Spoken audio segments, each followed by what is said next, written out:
Once a thriving industry that towered above all else as Belize's second largest revenue generator, the citrus industry, as it stands, is but a shell of its former self. Down 5.5 million boxes from a record high of 7.8, production continues to nosedive, and its free fall is the result of poor management from grove to factory. Probably about 10, 14 years ago, the industry was at its peak. I think we were producing around 7.8 million boxes of citrus fruit. And that production has now dwindled in 2019, the 2018-19 financial year. We are down now to 2.3 million boxes of citrus fruit. At the heart of its decline is the Citrus Growers Association, a representative body with a membership of 269 small farmers. The CGA, which provides essential technical services, is in dire straits, and while the citrus greening disease is being blamed for its financial woes, the problem goes well beyond what is taking place in the orchards. To me, there are three core issues. One, the need for reality check. Where is the CGA? As you say, in line with its financial status, our creditors, our bankers. Where are the accounts of the CGA? That has not come to the table, I would say, since 2014.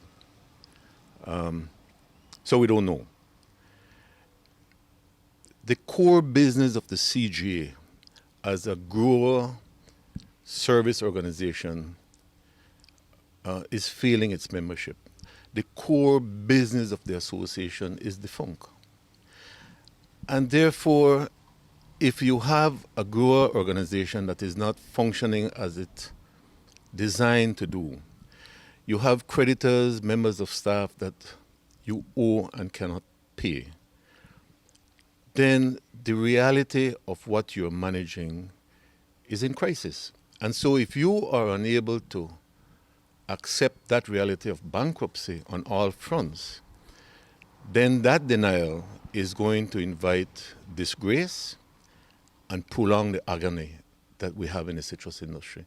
And that great pain which afflicts the industry is a sharp decline in production, ultimately translating to fewer jobs and significant loss of revenue at the processing plant. Nikita Usher is the Chief Administration Manager at Citrus Products of Belize Limited. 8 million bucks of fruit. The years gone by, we used to run 3 shifts. So it meant that we were running an employment base of close to 1,500 people.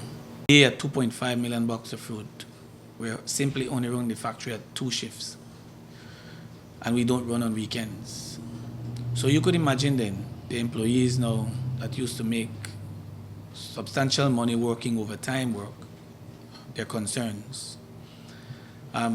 Theoretically speaking, 2.5 billion bucks of fruit, CPBL can process that, if all things being equal, can process that in 3 months. It would mean that you would have a 9-month period in which you have absolutely nothing happening. While the management of CPBL has taken the decision to extend the production period, there are simply not enough oranges being planted in the citrus belt. To make matters worse, the CGA, which is tasked with providing extension services to farmers, is falling woefully short of its mandate, and CPBL has had to take up the slack. Most of the services which the CGA would provide to growers as a company, we do have the capacity in-house because, of course, of the size. In terms of the technical expertise, the agronomists, the farm managers, the people who work in the factory, the coordination part, the lab, to an extent, the lab portion as well. But the services which the CGA and BCM should be providing, the industry relies on a lot, is in relation to assisting the small farmers. On September 24th, CGA Chairman Eccleston Irving wrote Prime Minister Dean Barrow requesting a meeting with him.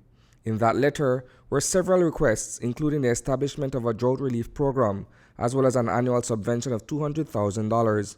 Anthony Chanona attended that meeting on October 11th and had a different view from what the CGA presented.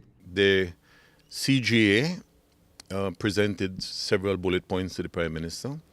Those were dealt with over a 2-hour session. But in my opinion, that was business as usual. We need money, we need subvention, we need this, we need that.